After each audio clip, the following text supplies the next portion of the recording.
Mandaram para mim uma carta de renúncia de um irmão de um outro país. Que Deus abençoe a vida de todos vocês. Eu espero que quando esse vídeo chegar até vocês, encontre vocês em paz com Deus e suas respectivas famílias. Na verdade, eu não queria nem postar essa carta de renúncia porque não é recente, ela já tem um tempo, né? Mas eu ainda não tinha visto essa carta de renúncia. O irmão mandou para mim e pediu para mim fazer um comentário, que também não precisa nem fazer comentário, porque a própria carta do irmão foi o que eu achei interessante de mandar para vocês. A carta, né? Ele explica os motivos que saiu ele e a sua família, né?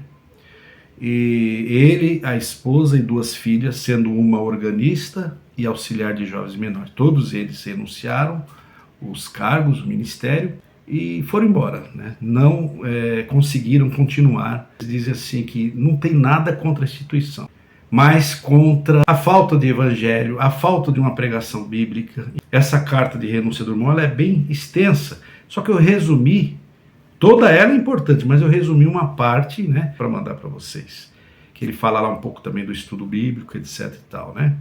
Então veja, as renúncias continuam, e tem renúncias que a gente não fica sabendo, porque tem muitos que não gravam áudio, não gravam vídeo, apenas renuncia e pronto. Mas está cheio de casos, irmãos. É como eu falei, que não chega para a gente, mas tem muitas renúncias acontecendo nesse momento. Tanto de irmãos de ministério, como de pessoas mesmo, que falam lá, pessoas de banco, né, que vão embora, que não estão mais aguentando ficar. Músicos e outros cargos também, né? Que nem eu falei para vocês, não é de agora, essa renúncia não é de agora, parece que já tem um bom tempo aí. Como chegou para mim agora, vou mandar para vocês. Talvez até vocês já ouviram em outros canais, mas dê uma revisada, tá bom? Eu vou ouvir junto com vocês. Toca aí o vídeo da carta do irmão.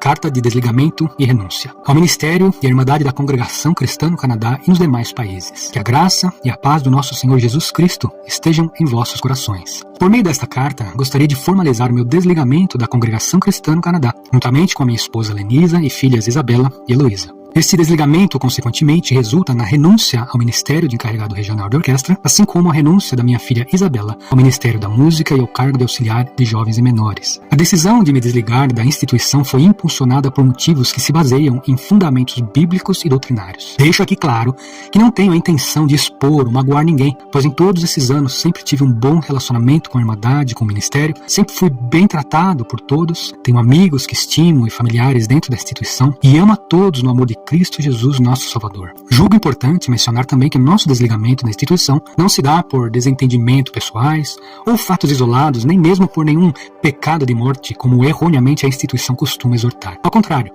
minha família nunca teve um relacionamento tão íntimo com Deus como o que estamos vivenciando neste momento. E o meu casamento está no seu estado mais saudável desde que conhecemos verdadeiramente o Evangelho de Cristo Jesus. Fui batizado com 12 anos de idade em São Paulo, capital, sem conhecimento nenhum do Evangelho e sem conhecer o real sentido do arrependimento dos pecados inerentes ao coração do homem. E sem saber também que o que perdoava os pecados não eram as águas do batismo, mas sim a fé em Cristo e o seu ato salvífico no madeiro da cruz. Iniciei a tocar na orquestra aos 13 anos de idade, aos 22 anos me casei e alguns anos depois mudamos para a cidade de Itatiba, no interior de São Paulo, onde em 2008 foi apresentado ao Ministério do Encarregado Regional de Orquestra. Em 2016 mudamos para o Canadá e em 2020, em meio à pandemia, começamos a ler a Bíblia com mais atenção, estudando-a com afinco e em constante oração, e entendendo que Deus falava conosco a cada verso inspirado pelo Espírito Santo. Gradativamente, o poder regenerador do Espírito Santo despertou em nós o desejo e a necessidade de nos moldar cada dia mais a Cristo Jesus, nosso Mestre. Daquela época em diante, o nosso relacionamento com Deus mudou. Agora Cristo faz parte das nossas conversas. A Bíblia está sempre ao alcance para a leitura diária. Encontrei na minha companheira uma verdadeira esposa cristã, que é a coluna da minha casa.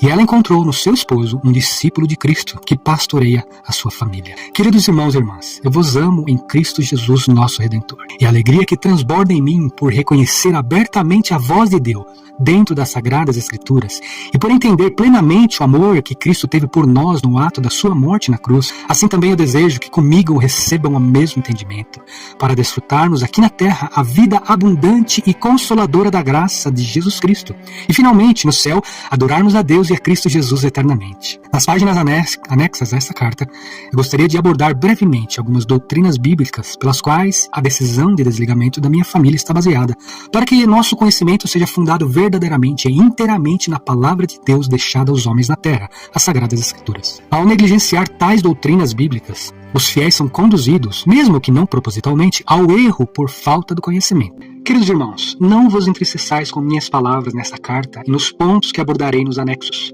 pois vos amo o amor de Cristo e desejo imensamente que andemos juntos na luz que é a palavra de Deus. E quem anda na luz não tropeça. Não nos deixemos seguir por emoções ou sentimentos do nosso coração. O nosso Mestre Cristo Jesus nunca nos ensinou a seguir emoções, pois elas vêm do nosso coração, que é contaminado pelo pecado. Como a palavra de Deus nos ensina em Mateus capítulo 15, verso 19, porque do coração do homem procedem os maus pensamentos, mortes, adultérios, prostituição, furtos, falsos testemunhos e blasfemas. A possibilidade de estarmos andando em engano coloca em risco a certeza da salvação da nossa alma. Porém, a partir do momento em que as escamas dos nossos olhos foram milagrosamente removidas pelo Espírito Santo, torna-se impossível continuar a participar em eventos e liturgias que muitas vezes distorcem e negligenciam a inerrante palavra de Deus descrita de forma clara nas Escrituras. Meu desejo sincero é que você que lê esta carta possa continuar a me amar, assim como eu te amo no amor de Cristo Jesus, nosso Redentor. As portas da minha casa, assim como o meu coração, estarão abertos a todos que estiverem dispostos a falarmos das delícias do reino do nosso Pai, declarado nas Sagradas Escrituras e evidenciado pelo regenerador trabalho do Espírito Santo em nossas vidas. João capítulo 8, verso 31 e 32 diz: Jesus dizia, pois, aos judeus que criam nele: se vós permanecerdes na minha palavra, verdadeiramente sereis meus discípulos, e conhecereis a verdade, e a verdade vos libertará. Deus abençoe grandemente do vosso irmão em Cristo Jesus, Renato Kakuri. Salvação somente pela fé. Não existe salvação por obras. Você já se considera salvo? Você acredita que já tem a vida eterna? Uma resposta bem comum a estas perguntas é: ainda não me considero salvo, mas estou lutando pela vida eterna. Isso demonstra um desconhecimento completo da natureza pecadora do ser humano e de que nenhuma das nossas melhores obras poderiam ajudar absolutamente em nada na nossa salvação. Em Romanos, capítulo 3, versos 10 ao 12, o apóstolo Paulo explica que todos os homens estão debaixo do pecado. Como está escrito, não há um justo, nenhum sequer. Não há ninguém que entenda, não há ninguém que busque a Deus. Todos se extraviaram e juntamente se fizeram inúteis. Não há quem faça o bem, não há nenhum só. Esta é a natureza humana, corrompida e pecadora. Somos filhos de Adão, e em pecado fomos gerados, como a palavra nos fala no Salmo 51, verso 5.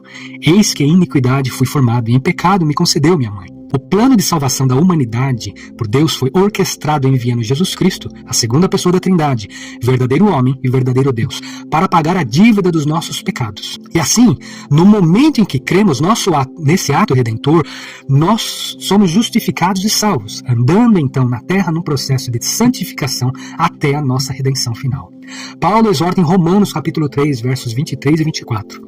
Porque todos pecaram e destituídos estão da glória de Deus, sendo justificados gratuitamente pela sua graça, pela redenção que há em Cristo Jesus. Mesmo depois deste ato de fé e subsequente justificação, continuamos sendo pecadores, mas não carregamos mais a dívida do pecado e nem temos mais prazer nele. O Espírito Santo, o Consolador, nos molda dia a dia a imagem de Cristo Jesus, num processo constante de santificação. O papel do Espírito Santo não é trazer novas revelações, mas sim nos convencer do nosso pecado, nos colocando aos pés de Cristo em ato de humilhação e confissão. Como nosso Senhor Jesus disse em João, capítulo 6, verso 8.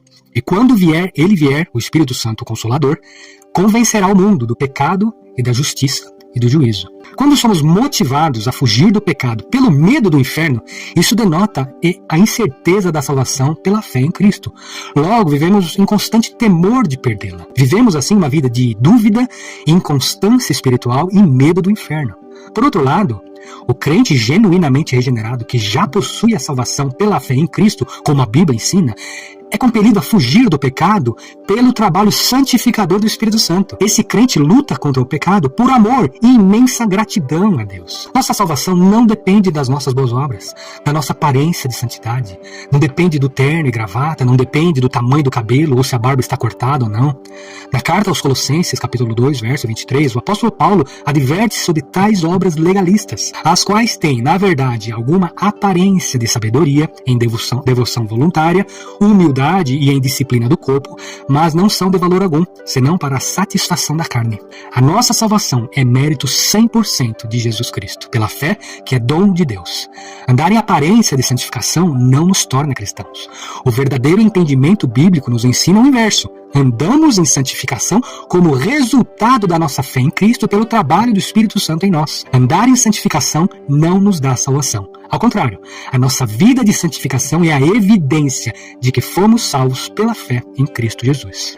Depois de salvos pela fé, o crente rejeita o pecado, não por medo de perder a salvação, mas por amor e gratidão a Deus, que o salvou da ira vindoura. A vida de santificação do crente é evidenciada pelo fruto do Espírito em sua vida, como está escrito em Gálatas, capítulo 5, verso 22. Mas o fruto do Espírito é amor, gozo, paz, longanimidade, benignidade, bondade, fé, mansidão, temperança. Algumas outras referências onde a palavra de Deus, a Bíblia, nos ensina que quem crê já tem a salvação. O livro de Efésios, capítulo 2, versos 8 e 9. Porque pela graça sois salvos, por meio da fé. Isso não vem de vós, é dom de Deus, não vem das obras, para que ninguém se glorie. Na carta a Tito, capítulo 3, verso 5. Não pelas obras de justiça que houvéssemos feito, mas, segundo a sua misericórdia, nos salvou pela lavagem da regeneração e da renovação do Espírito Santo. O estudo das Sagradas Escrituras, a Bíblia. Já no Velho Testamento, o livro de Deuteronômio, capítulo 6, versos 4 a 9, nos instrui a ensinar as Escrituras aos nossos filhos. O profeta Oséias também deixou escrito no capítulo 4, verso 6, que o meu povo foi destruído porque lhe faltou o conhecimento. Porque tu rejeitaste o conhecimento, também eu te rejeitarei, para que não sejas sacerdote diante de mim. Visto que te esqueceste da lei do teu Deus, também eu me esquecerei dos teus filhos. E o próprio Senhor Jesus disse em Marcos capítulo 12, verso 24, porventura, não errais vós em razão de não saberdes as Escrituras, nem o poder de Deus? Sem mencionar outras passagens bíblicas no Novo e Velho Testamento, onde veementemente nos é ensinado que devemos ser conhecedores e estudar as Sagradas Escrituras, como em Josué, capítulo 1, verso 8, Lucas, capítulo 24, verso 45, João, capítulo 5, verso 39, 1 Timóteo, capítulo 4, verso 13, 2 Timóteo, capítulo 3, versos 16 e 17. O que o apóstolo Paulo queria dizer quando escreveu em 2 Coríntios, capítulo 3, verso 6, a letra mata, mas o espírito vivifica, é que as leis de Moisés requeriam perfeita obediência, porém o homem, por si só, não tinha condição nem poder para obedecê-las, colocando o povo sob o julgamento de Deus, gerando assim a morte. Já no Novo Concerto, o Espírito Santo escreve as leis de Deus nos nossos corações, quando temos uma nova vida em Cristo, criando em nós o desejo de obedecê-las e dando-nos o poder pelo Espírito Santo para seguir as suas santas leis. De maneira alguma, Deus estaria nos instruindo a abandonar as Sagradas Escrituras. Seria loucura pensar que o Deus Criador se usaria de 40 homens inspirados pelo Espírito Santo ao longo de um período de cerca de 1500 anos para compilarem a verdadeira palavra de Deus escrita, a Bíblia, para instrução das gerações vindouras. E simplesmente agora, Deus decidiria mudar de ideia e exortar-nos a abandonar o estudo da sua palavra. Isso seria uma insensatez muito grande. Considerações finais. Queridos irmãos em Cristo Jesus, aqueles que pregam e aqueles que escutam a pregação, não desprezem esta carta que foi elaborada com muito amor e oração. Termina aqui esta carta com o mesmo verso citado no início dela. João, capítulo 8, versos 31 e 32. Jesus dizia, pois, aos judeus que criam nele, se vós permanecerdes na minha palavra, verdadeiramente sereis meus discípulos, e conhecereis a verdade, e a verdade vos libertará. Deus vos abençoe grandemente. Irmão Renato Kakuri.